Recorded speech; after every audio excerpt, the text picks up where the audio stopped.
दोस्तों आज मैं एक ऐसे फंड के बारे में बात करने वाला हूं जिसमें आपका जो सैलरी है जिसमें आपका सैलरी अगर 10 से 15 हज़ार के बीच में है, फिर भी आप इन्वेस्टमेंट करके 1 करोड़ रुपया बना सकते हैं।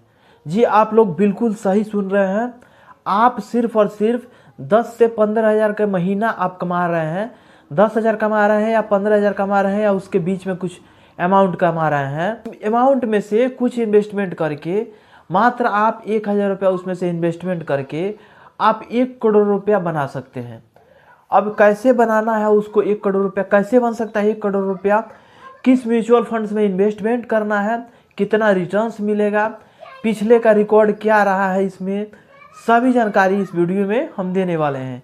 वीडियो लास्ट तक देखिएगा, बहुत ही मजेदार होने वाला है। आगे बढ़ने से पहले छोटा सा रिक्वेस्ट है कि अभी तक मेरे चैनल को सब्सक्राइब नहीं किया तो सब्सक्राइब कर लीजिएगा और बेल आइकन को प्रेस कर लीजिएगा ताकि सब आप लोगों को मिलता रहेगा। दोस्तों सबसे पहले यहाँ पे हम देख लेते हैं जिस फंड में हम इन्वेस्टमेंट करेंगे वह फंड है एसबीआई का, और ज़्यादातर लोग एसबीआई में ही इन्वेस्टमेंट करते हैं क्योंकि एसबीआई पे लोग सबसे ज़्यादा भरोसा करते हैं और एसबीआई का ब्रांचेज भी ज़्यादा है, बड़ा अमाउंट इसके पास है, फंड साइज भी बड़ा है, तो इसीलिए एसबीआई पे सबसे ज़्यादा लोग भरोसा करते हैं। और एसबीआई का बहुत सारा अलग अलग फंड है, लेकिन उसी में से एक फंड है जिसका नाम है एसबीआई ब्लू चिप फंड। अब ब्लू चिप फंड में सबसे पहले इसमें कुछ जान लेते हैं पिछले इसका रिकॉर्ड के बारे में। इसका नाम है SBI blue chip direct plan growth. Direct plan growth जहाँ पे लगा होगा डायरेक्ट, तो दो प्रकार के इन्वेस्टमेंट हमारे पास होता है। एक होता है रेगुलर, जो कि थर्ड पार्टी बैंक के द्वारा या किसी ब्रोकर के द्वारा इन्वेस्टमेंट किया जाता है, उसको हम रेगुलर बोलते हैं। और जो जिसमें डायरेक्ट लगा रहता है, डायरेक्ट लिखा रहता है, वो हम खुद से इन्वेस्टमेंट करते हैं।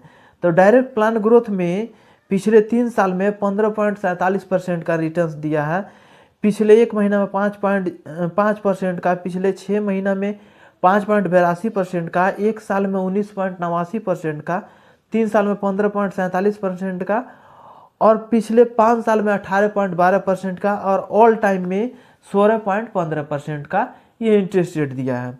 ब्लू चिप में थोड़ा कम रिस्क होता है, जहाँ पे स्मॉल कैप रहता है वहाँ पे थोड़ा ज़्यादा रिस्क लोग मान करके चलते हैं, और जहाँ पे लार्ज कैप, मीडियम कैप, इसमें सब हम इन्वेस्टमेंट करते हैं ना, तो थोड़ा कम रिस्क रहता है। रिस्क तो सब में है लेकिन इसमें थोड़ा सा कम है।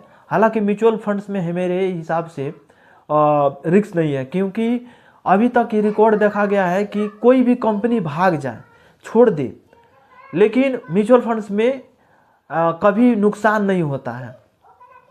क्यों नहीं होता है? क्योंकि म्यूचुअल फंड्स में कंपाउंडिंग इंटरेस्ट रेट मिलता है, और कंपाउंडिंग इंटरेस्ट रेट के साथ साथ इसमें बहुत सारा बेनिफिट्स भी है। आपको ये झंझट नहीं है कौन मार्केट अप जाएगा कौन मार्केट डाउन जाएगा। आपको सिर्फ इतना ध्यान रहेगा कि म्यूचुअल फंड्स में हम पैसा डाल रहे हैं, पैसा डाल रहे हैं, बस इतना ही आपको ध्यान देना पड़ता है। अब देखिए यहाँ पे एनएवी रेट इसका 100 रुपया 87 पैसा आज के डेट में एनएवी रेट चल रहा है। एनएवी रेट क्या होता है? किसी भी फंड के 1 यूनिट प्राइस को हम एनएवी रेट कहते हैं। 100 रुपया 87 पैसा चल रहा है। रेटिंग 3 मिला हुआ है इसमें। एसआईपी मिनिमम आप 500 से कर सकते हैं।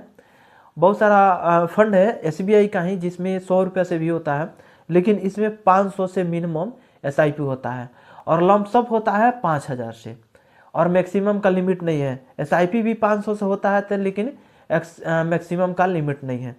फंड साइज 53,276 करोड़ का इसका फंड साइज है। बहुत बड़ा फंड है ये, 53,276 करोड़ का बहुत बड़ा फंड होता है, क्योंकि इसमें बहुत सारा लोग इसमें ब्लू चिप में इन्वेस्टमेंट करते हैं।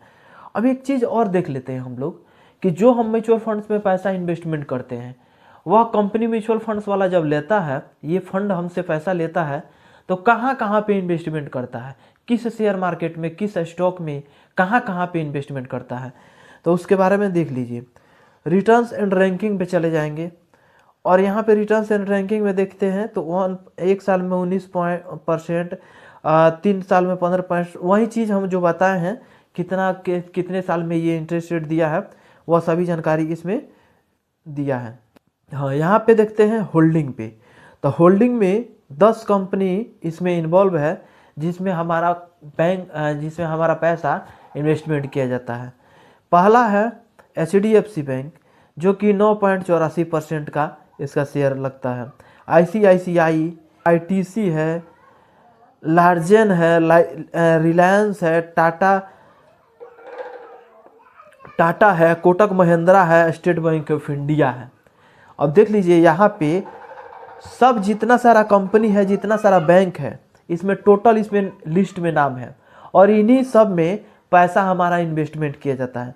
तो आपको लगता है कि HDFC में कभी नुकसान जाने वाला है, ICICI में नुकसान जाने वाला है, ITC कंपनी में नुकसान जाने वाला है, रिलायंस कंपनी जो कि इतना बड़ा कंपनी है उसमें कभी नुकसान जाने वाला है? तो इसमें ये फंड का यही फ़ायदा होता है। और लोग जो ज़्यादातर अपने जो फाइंड करके, जो अच्छे से जान करके म्यूचुअल फंड्स के बारे में अच्छे से उसमें रिसर्च करके जो लोग इन्वेस्टमेंट करते हैं ना, उन लोग का पैसा कभी नहीं डूबता है। वह लोग देखते हैं कि अगर हम पैसा म्यूचुअल फंड्स में डाल रहे हैं तो हमारा पैसा कहाँ पे इन्वेस्टमेंट किया जाएगा, कहाँ पे ले जा करके इन्वेस्टमेंट किया जाएगा, सबसे पहले यही देख लेते हैं। तो होल्डिंग वो लोग देखना नहीं भूलते हैं, होल्डिंग ज़रूर देख लेते हैं। होल्डिंग देखने के बाद ही वो लोग डिसाइड करते हैं कि इसमें हमको इन्वेस्टमेंट करना चाहिए कि नहीं करना चाहिए। तो यहाँ पे ये कंपनी है जिसमें जिसमें हमारा पैसा इन्वेस्टमेंट किया जाता है। अब हम बता रहे थे कि 1000 रुपया मंथली बचा करके अगर 1 करोड़ बनाना होगा तो कितना समय लगेगा।